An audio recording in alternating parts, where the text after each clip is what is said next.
L'école d'interprétation de la Bible en ligne Shakar Academia présente extraction numéro 33, le Notre Père. Ligne éditoriale, Scriptura Scripturam Interpretatur, qui signifie l'écriture s'interprète par elle-même. Verset de base. Matthieu 6:13 Et ne nous conduis pas en tentation, mais délivre-nous du mal, car à toi appartiennent le royaume, la puissance, et la gloire pour toujours. Amen. Bible King James français. Un jour, alors que Jésus était en prière, ses disciples vinrent le voir avec une demande importante, « Seigneur, apprends-nous à prier » Luc 11 verset 1. En réponse, Jésus leur enseigna ce qui est désormais connu comme le « Notre Père ». Cette prière n'est pas simplement une récitation mécanique, mais un modèle structuré, un canevas spirituel qui oriente notre manière de prier. Chaque mot utilisé par Jésus est rempli de sens profond, soigneusement choisi pour offrir une direction claire dans notre dialogue avec Dieu.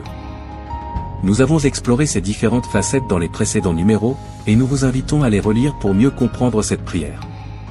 Cependant, beaucoup de croyants, aujourd'hui, tombent dans le piège de croire que les résultats spirituels sont directement proportionnels au nombre d'heures de prière ou de jours de jeûne accomplis.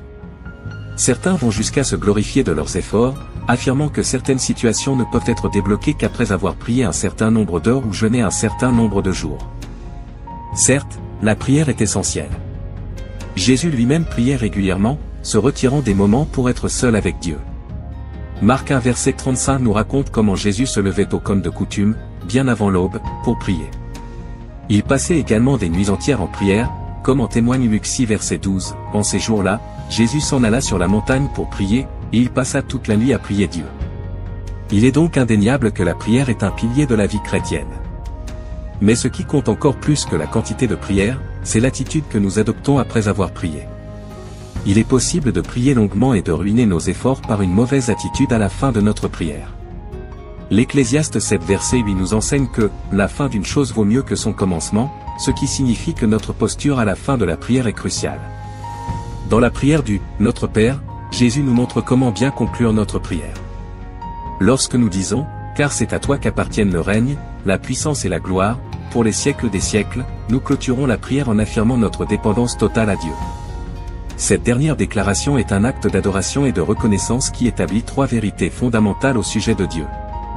1. À toi le règne, cela signifie que Dieu est souverain. Il règne sur toute chose et exerce une domination totale sur l'univers.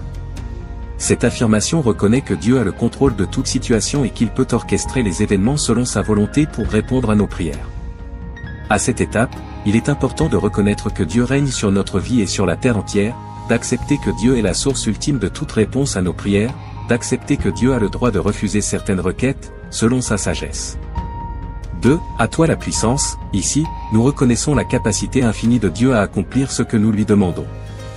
Nous, en tant qu'êtres humains, sommes faibles et limités, mais Dieu est tout-puissant. Il est capable de réaliser des choses impossibles à nos yeux.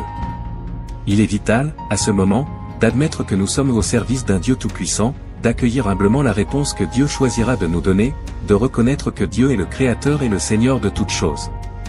3. À toi la gloire. Cette phrase signifie que tout ce que Dieu fait est pour sa gloire, pas pour notre propre prestige.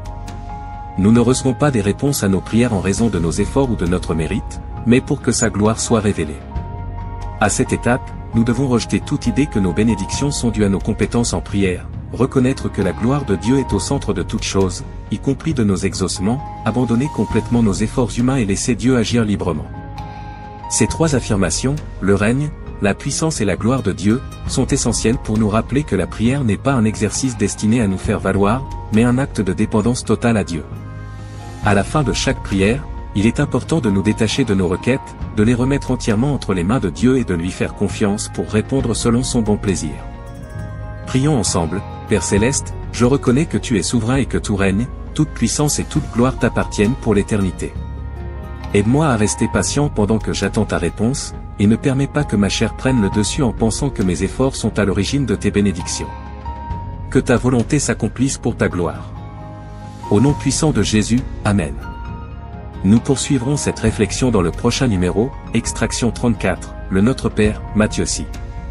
Vous pouvez visiter nos pages sur les réseaux sociaux pour avoir plus de numéros. Écrivez-nous à l'adresse www.shakaracademia.com pour prendre une inscription de formation, et laisser un témoignage. Que Dieu vous bénisse.